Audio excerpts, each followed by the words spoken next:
sobre um objeto em rotação, o momento angular se altera. A velocidade de variação do momento angular é igual ao torque aplicado. Sob a influência de um torque, um objeto em rotação precessiona. Agora já conhecemos as 3 grandes leis de conservação da mecânica.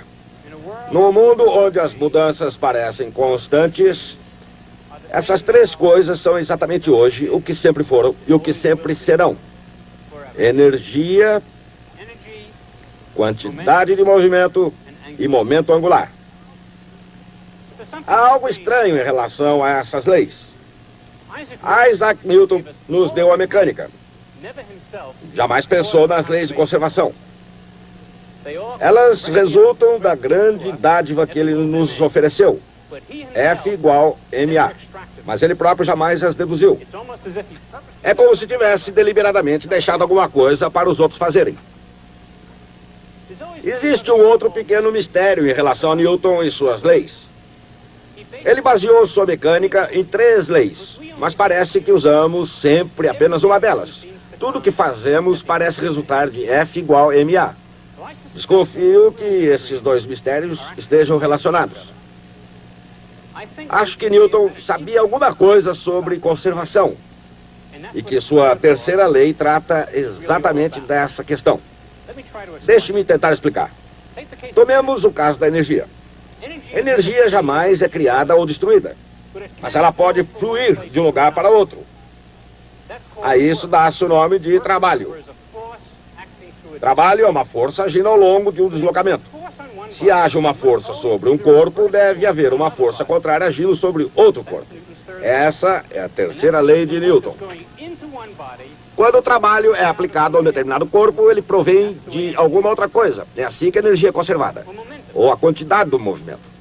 Força é a velocidade de variação da quantidade de movimento. Se uma força provoca uma variação na quantidade de movimento de um corpo, uma força contrária deve estar agindo sobre outro corpo, fazendo com que sua quantidade de movimento se altere na direção oposta.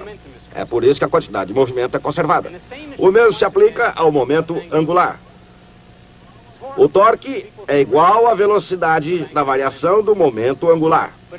Um torque sobre um determinado corpo implica num torque contrário sobre outro corpo. O momento angular flui de um corpo para outro e o momento angular é conservado. Todas as 3 leis de conservação podem ser consideradas como resultados da 3ª lei de Newton. Nosso assunto hoje, mais uma vez, está relacionado a torques e ao momento angular. Na verdade, acho que já está na hora de um pequeno aperto.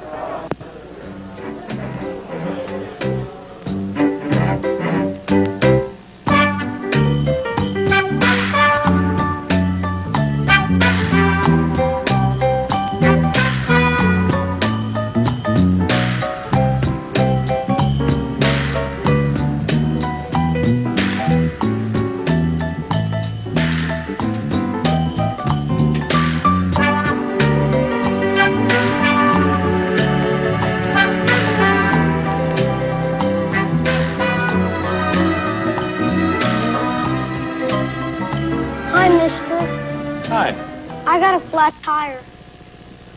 You sure do. Can you fix it? Sure. Come back in about a half an hour.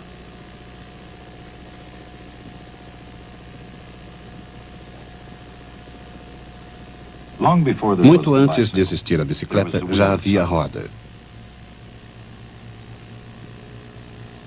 E muito antes da roda havia simplesmente o pé.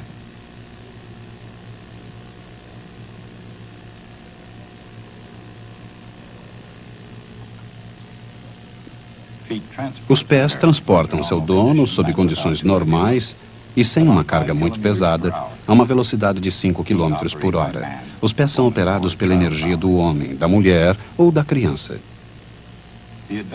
O avanço da cultura pode ser avaliado pela rapidez com que foram sendo melhorados os sistemas de transporte. Antes que os pés produzissem a caminhada, os homens contavam com as bestas de carga. Bestas e cargas diferiam bastante nas diferentes culturas. Mas a partir da antiguidade, muito embora os que estavam por cima fossem muitas vezes uns animais, o homem descobriu uma maneira de fazer avançar continuamente a cultura. Ele conseguia economizar cada vez mais tempo em suas viagens e reduzir o desgaste das suas sandálias e sapatos. Mas não importa como, nem até onde, o destino do homem está ligado a viagens. Tudo começou com a roda. Cerca de 4.000 anos antes de Cristo. Os sumérios da Mesopotâmia foram provavelmente os inventores da roda. A primeira roda pode ter sido uma fatia de um tronco ou pedaços de madeira amarrados em círculo. Mas uma coisa não mudou na roda. Ela foi feita para girar. Não há nada de especial numa roda a não ser o fato de girar. Se você esquecer de segurar, ela cai. A força da gravidade atrai a roda para baixo. Em outras palavras, se a roda não girar, ela não poderá fazer outra coisa a não ser descer. Uma roda girando é outra coisa. Uma roda em rotação possui momento angular e ocorre essa estranha mudança quando o momento é angular. Não é a força que altera o momento angular. É o torque. Se R vetorial F igual a 0, o momento angular é conservado.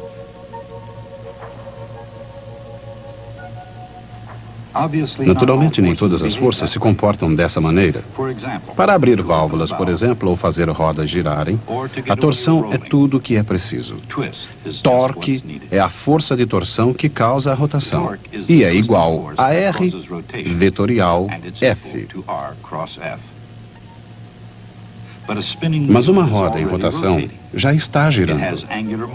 Ela já tem um momento angular, mas de maneira diferente. De fato, agora a gravidade pode nos pregar uma estranha peça. Sua força se dirige para baixo, mas o torque é lateral.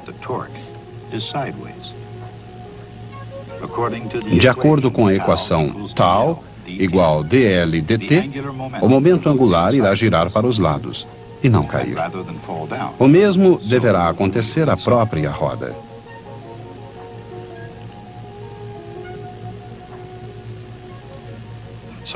Assim, de uma maneira indireta, é fácil ilustrar o fato de que uma roda em rotação não cai. Mas além desse exemplo da vida, copiado do desenho animado, o que acontece de fato aqui? O que impede a roda de cair?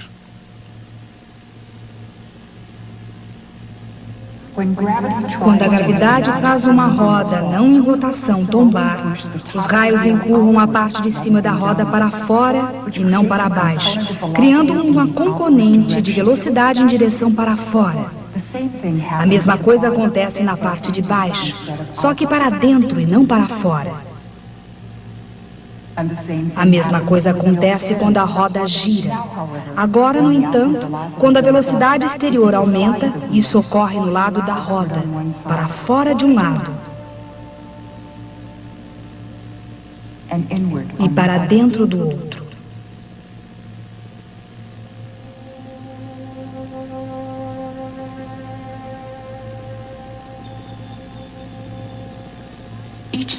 Cada raio exerce seu próprio impulso na parte de cima, provocando um salto do lado.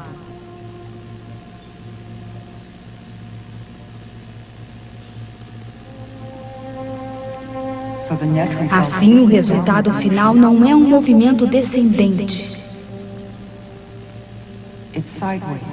mas lateral.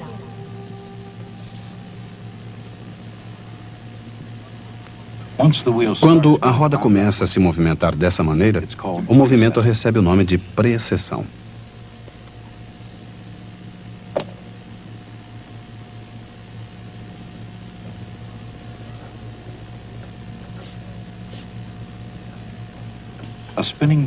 Uma roda de bicicleta e um peão têm muito em comum.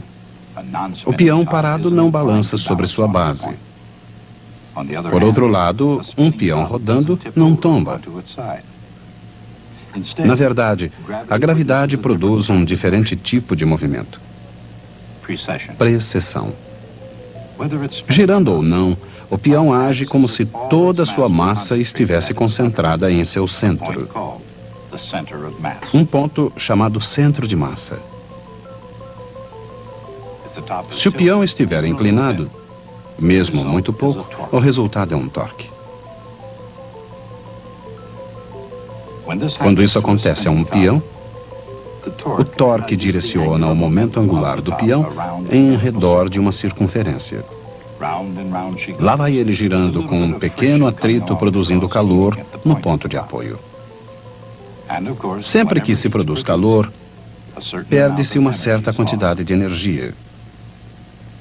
Isso acontece porque o calor, que é o movimento aleatório de moléculas, é outra forma de energia. Tudo, absolutamente tudo na Terra, possui uma certa quantidade de energia térmica. E não importa onde resida essa energia, seja dentro de um fogo crepitante ou de uma massa de gelo, ou a energia potencial de um giroscópio que parece resistir à gravidade, toda energia, não importa a sua forma, é sempre conservada. Essa é a lei da conservação da energia. É uma lei básica da física e tão universal que pode ser observada na precessão de um brinquedo. Aqui também se produz calor. Alguma energia é produzida quando se abaixa o centro da massa do brinquedo, que desce enquanto a precessão do objeto aumenta. Mas, apesar da perda de energia, a rotação prossegue com uma estabilidade notável. Ela vai rodando e continua rodando até que alguma coisa interrompa a precessão.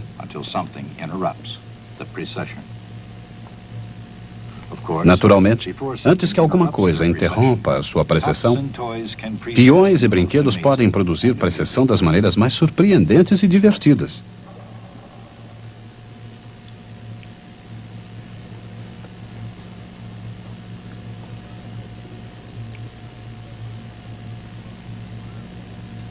Mas um giroscópio de brinquedo, talvez como a própria criança, pode crescer e tornar-se um maduro instrumento de ciência e tecnologia. Embora seja divertido observar esse giroscópio, não se trata de brinquedo. Não foi feito para brincadeiras. Aliás, foi feito para não sofrer precessão. Se um giroscópio for equilibrado sobre o seu próprio centro de massa, a força da gravidade impedirá sua precessão. Mesmo que seus suportes girem em todas as direções, o eixo permanece estável, mantendo o giroscópio apontado na mesma direção. O objetivo foi construir um giroscópio que praticamente não sofra precessão. E mesmo numa loja de brinquedos, a ideia de um giroscópio sofisticado pode ter sérias implicações.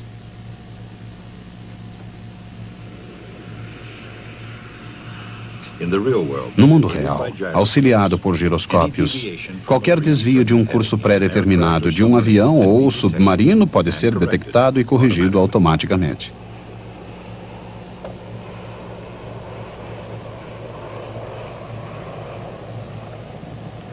Antigamente, se um avião se arriscasse por uma rota polar, tinha poucas chances até mesmo de pousar no continente certo. Nas proximidades do polo, bússolas são inúteis. Hoje, orientados por giroscópios, os aviões fazem voos rotineiros sobre os polos.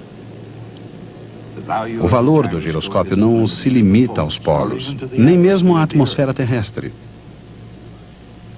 No espaço, onde o tempo e o combustível preciosos dos foguetes devem ser usados com sabedoria, os giroscópios são, mais do que nunca, elementos vitais de navegação. Na água da Terra, acima das nuvens ou no espaço, o valor de um giroscópio depende de sua capacidade de girar numa direção fixa sem precessão. Os projetistas de giroscópio reduzem a precessão, eliminando torques e melhorando seu projeto.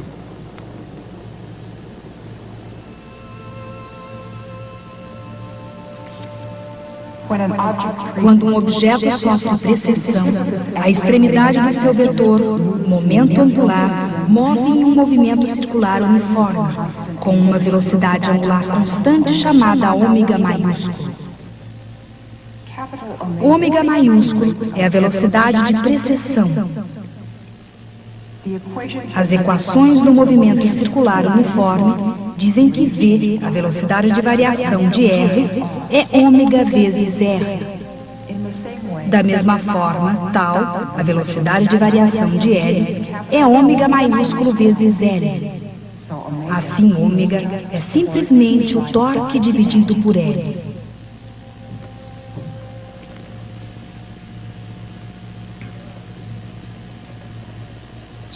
Como um bom giroscópio quase não apresenta precessão, a roda de bicicleta não seria um bom instrumento para a navegação. Ela apresenta muita precessão. Por quê? Torque é R vetorial F. Como eles são perpendiculares no caso da roda de bicicleta, a magnitude é R vezes F. A força provém da gravidade. O momento angular é M vezes R vetorial V. Toda a massa está no aro. Assim, a magnitude de L é M vezes o raio da roda vezes a velocidade do aro.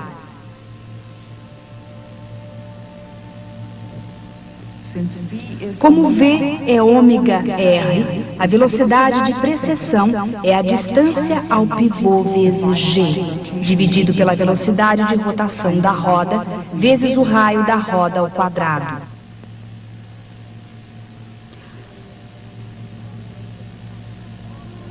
O giroscópio apresentará a menor precessão se estiver girando rapidamente, se a roda for grande e estiver cuidadosamente equilibrada. Se todos esses fatores estiverem envolvidos, um giroscópio funciona muito bem. Exatamente quão bem? Claro que nenhum é perfeito, pois qualquer coisa feita pelas mãos do homem está sujeita a pequenos desequilíbrios e leves imperfeições, mecânicas ou de outra natureza.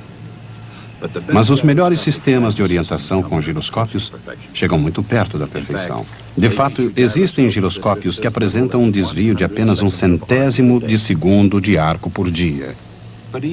Mas mesmo com toda essa precisão, esse não é o melhor giroscópio que existe atualmente. Qual é então? Qual o melhor giroscópio da Terra?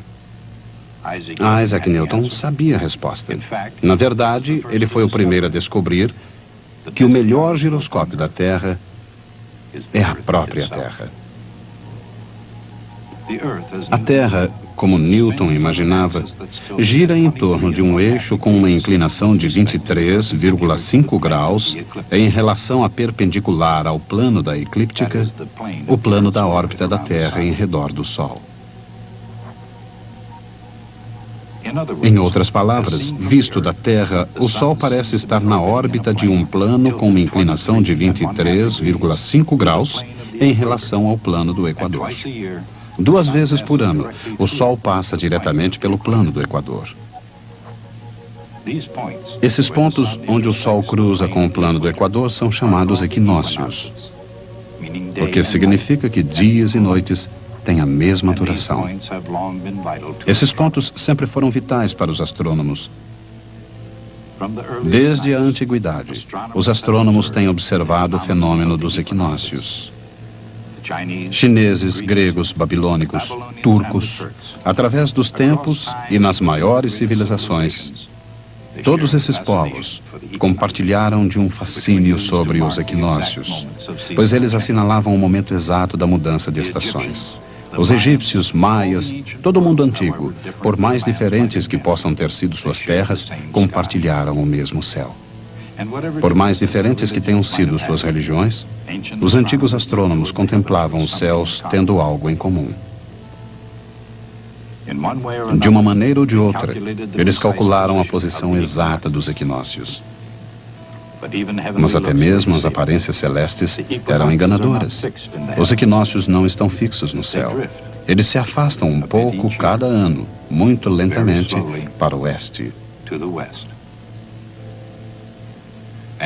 E exatamente na direção perpendicular, embora isso não tenha sido observado durante milhares de anos, ao deslocamento da estrela polar. Mas os antigos astrônomos viam a estrela polar de forma diferente. Achavam que ela ocupava um lugar fixo no espaço, onde permanecia eternamente como um mito cósmico. Na China, ela era respeitada como uma deusa, com o poder de prolongar a própria vida. Estudiosos árabes consideravam-na a representação do mal. Acreditavam que a estrela do norte havia assassinado o grande guerreiro celeste que desde então jazia num ataúde cósmico, visto com detalhes na Ursa Maior. Mas apesar de toda a mitologia a seu respeito, a estrela polar revelou aspectos práticos. Conhecida como a estrela guia e a estrela nave, ela ajudava os marinheiros a navegar os mares. Os egípcios parecem ter construído a pirâmide de Khufu em função da estrela polar, visível do fundo de uma de suas profundas câmaras. 3.000 anos antes de Cristo, a estrela polar não era a mesma de hoje. Os egípcios a chamavam Tu-Ban. Era uma estrela diferente. Através dos tempos e de diversos mapas de astronomia, vê-se que nossa estrela polar se aproxima cada vez mais do polo, se aproximando mais ainda no século 22. Esse desvio da estrela polar está relacionado à precessão do equinócio vernal. Esta noite, o equinócio está na constelação de Peixes. Ele se move lentamente em direção à constelação de Aquário. O que significa que, contrariando algumas noções revolucionárias dos anos 60, a era de Aquário ainda deverá demorar 400 anos. De qualquer forma, há 400 anos atrás, o homem mais revolucionário do mundo foi Nicolau Copérnico. Em 1543, sua obra de Revolution Nibus apresentava uma explicação para o fenômeno da migração dos céus. A precessão dos equinócios, disse ele, deve-se ao fato de o eixo da Terra descrever lentamente uma circunferência. Embora Copérnico tenha compreendido a precessão do equinócio melhor do que qualquer um antes dele, caberia a Isaac Newton explicar o fenômeno de maneira completa. Sua explicação para o desvio dos equinócios resultou de sua descoberta de que a Terra é um giroscópio e de seu conhecimento de que a Terra não é uma esfera perfeita. Se fosse, o Sol não exerceria qualquer torque sobre ela. Como qualquer giroscópio, a Terra sofre precessão. Como gira em torno do seu eixo, a Terra apresenta um pequeno bojo no equador. A gravidade do Sol, agindo mais intensamente sobre o bojo mais próximo, exerce um pequeno torque em redor do centro da Terra, quando o Sol está num dos lados da Terra. E quando está no outro, um torque na mesma direção.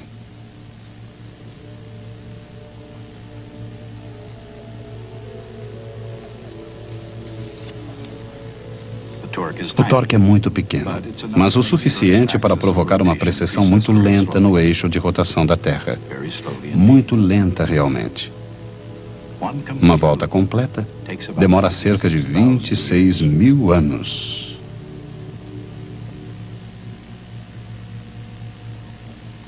No caso deste giroscópio, a precessão ocorre num ciclo completo a cada poucos segundos. Comparada à Terra, uma bicicleta está longe de ser um bom giroscópio. É difícil imaginar um melhor giroscópio que a própria Terra. E mais difícil ainda imaginar levá-lo para casa, para o almoço.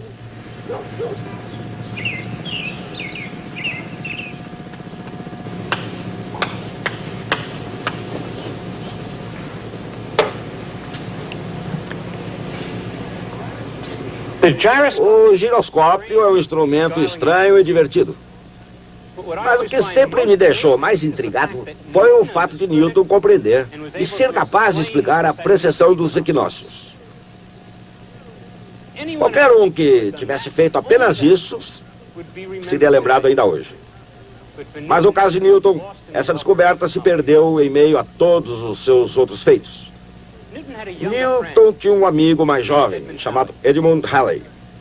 Um dia, em 1684, ele disse a Halley que havia descoberto que uma lei da gravidade, baseada no inverso de r ao quadrado, produziria as órbitas dos planetas e na forma de seções cônicas. É difícil imaginar a reação de Halley a essa revelação. Ser amigo de Newton não devia ser algo muito relaxante, na melhor das hipóteses.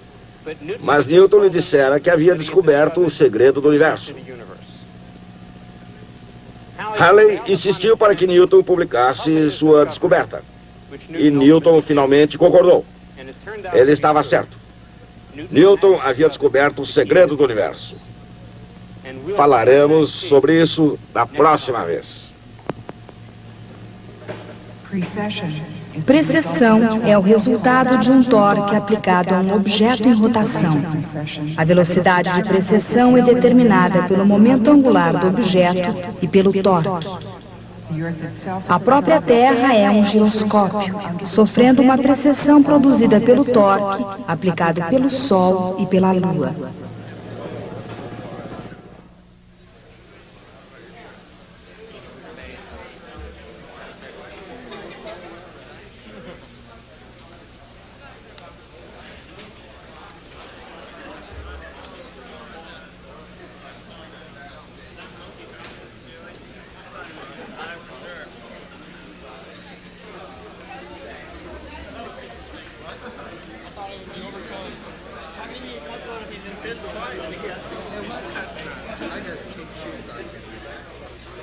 When we was 95 days.